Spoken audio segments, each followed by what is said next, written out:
पूज्य गुरुदेव भगवान के श्री चरणों में प्रणाम। ऋषि प्रसाद अंक 132 निष्काम कर्मयोग। पूज्य बापू जी के सत्संग प्रवचन से। करने की शक्ति का सदुपयोग निष्काम कर्मयोग है। निष्काम कर्म तत्परता से करें। सुख लेने का जो लालच है वही दुख को ले आता है। इसलिए सुख लेने का लालच मिटाने के लिए निष्काम कर्म करने की आदत डालें। निष्काम कर्मयोग अपने आप में स्वतंत्र योग है। कर्म तो करें, किंतु सुख लेने के लालच से करोगे तो बंधन बढ़ता जाएगा। बड़ा होने के लालच से करोगे तो फंस मरोगे। लोग ढिढोरा पीटते हैं निष्काम कर्म का, किंतु अंदर में बड़ा होने की वासना होती है। अरे प्रधानमंत्री पद भी पा लिया तो क्या, आखिर में देखो तो बेचारों की दयाजनक हालत हो जाती है। संसारी ढंग से बड़ा बनने की इच्छा से जो कर्म किए जाते हैं अथवा सुख लेने की इच्छा से जो कर्म किए जाते हैं वे कर्म प्राणी को बंधन में बांधते हैं। सुख लेने की इच्छा या बड़ा कहलाने की इच्छा मिटाते जाएं और सत्कर्म करते जाएं तो कर्म के फल का प्रवाह अपनी तरफ नहीं आएगा, वरन संसार की तरफ जाएगा। दफ्तर का फर्नीचर, मेज, कुर्सी, पंखा आदि दफ्तर में काम करने के लिए होता है, उठाकर घर ले जाने के लिए नहीं होता। ऐसे ही इस शरीर की जो भी योग्यताएं हैं वे संसार उपयोग काम करने के लिए है। जो इन्हें मेरा मानेगा वह फंसेगा। अपने चित्त में मैं मेरा कुछ न रखें, किंतु यदि कोई मेरा नहीं है ऐसा सोचकर लापरवाही करेगा तो कर्म भ्रष्ट हो जाएगा। कोई सत्कार्य अपना न होते हुए भी जो तत्परता से करेगा उसका कर्म योग हो जाएगा। दफ्तर में काम सरकार के लिए किया जाता है और वेतन अपने लिए होता है। ऐसे ही यदि हम संसार रूपी दफ्तर में ईश्वर के लिए काम करते हैं तो अपने लिए मुक्ति रूपी वेतन मिलता है। काम करते हैं तो वेतन मिलता है। ऐसे ही निष्काम कर्म करोगे तो मुक्ति मिलेगी। ज्यों ज्यों निष्काम कर्म करेंगे त्यों त्यों हृदय विशाल बनेगा। जिनके जीवन में निष्काम कर्म नहीं है उनका अंतःकरण शुद्ध नहीं होगा। जिनका अंतःकरण शुद्ध नहीं होता वे चाहे कितना भी वेदांत पढ़े, तोते जैसा रटते रहें, उनके शरीर का अंत हो जाएगा, किंतु करने की आसक्ति का अंत नहीं होगा। यदि मनुष्य को मुक्ति का रस नहीं मिलेगा तो वह भोगों से रस लेगा। भोगों का रस भोगते भोगते उसकी भोग के रस की वासना बढ़ती जाएगी, जिससे रस भोगने की इंद्रियां शिथिल हो जाएगी। आखिर उसका शरीर कांपने लगेगा, लेकिन इच्छाएं वासनाएं उसे संसार रूपी दलदल में फंसाती रहेगी। उसे इच्छा वासना से पार ले जाने वाले महापुरुष अच्छे नहीं लगेंगे, किंतु इच्छा पोषने वाले खुशामद खोर अच्छे लगेंगे।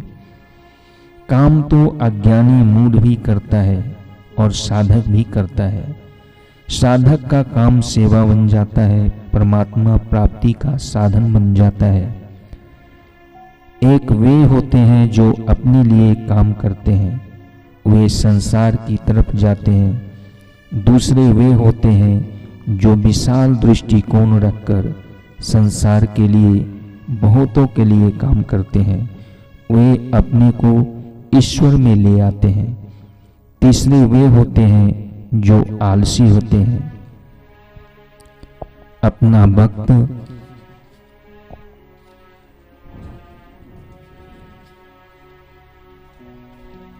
ऐसे ही गंवा देते हैं।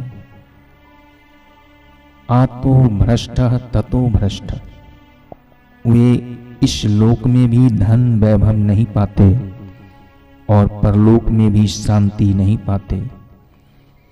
जो आलसी होता है उसका तेज, बल, बुद्धि, तंदुरुस्ती और पुण्य नष्ट हो जाता है। जो निस्वार्थ भाव से संसार के लिए उद्यम कर, वह अपने को अपने में ले आता है। कर्म में फल की आसक्ति मिटेगी तो कर्तृत्व मिटेगा, करने का भी राग मिटेगा और भोगने का भी। करने और भोगने का राग मिटेगा तो वितराग हो जाओगे, वितराग हुए तो भय भी चला जाएगा। जिसको राग नहीं है उसको भय कहाँ, जिसको राग नहीं है उसको वितराग भय क्रोधा, वह मोक्ष परायण हो जाएगा, मननशील महापुरुष बन जाएगा, सब बंधनों से सदा के लिए छूट जाएगा।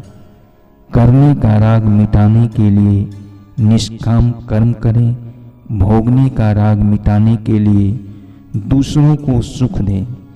इससे आपका अपना सुख प्रकट होगा। दूसरों की भलाई के काम करने से अपने हृदय में भलाई का भाव आ जाएगा।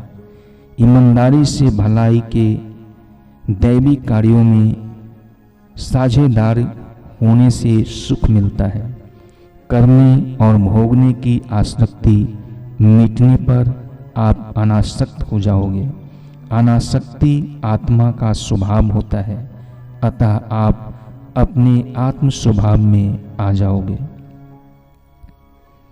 अनासक्ति बढ़ती जाए तो आपका कर्म निष्काम है और आसक्ति बढ़ती जाए तो आपका कर्म साकाम है।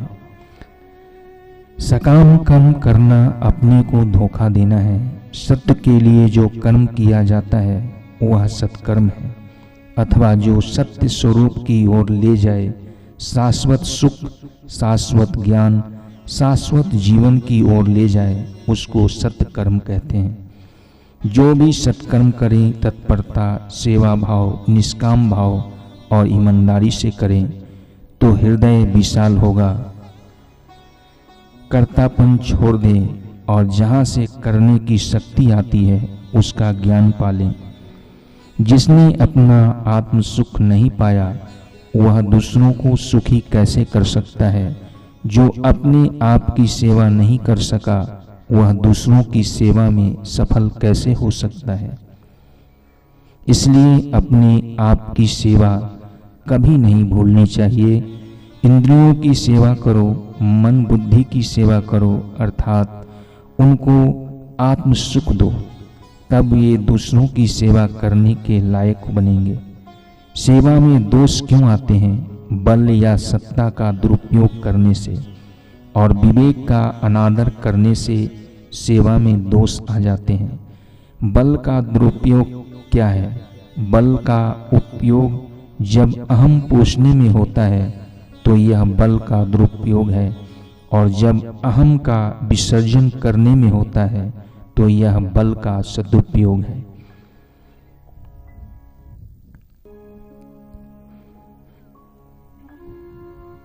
यदि अहम का ईश्वर में विसर्जन होता है तो यह विवेक का आदर हुआ, और यदि अहम का सर्जन होता है तो यह विवेक का अनादर हुआ। विवेक और बल का सदुपयोग कैसे करें? सत्य स्वरूप में गोता मारकर फिर निर्णय लें। सत्य शास्त्र और सत्य स्वरूप ईश्वर का आश्रय लेकर फिर काम करें तो बल का सदुपयोग और विवेक का आदर होगा।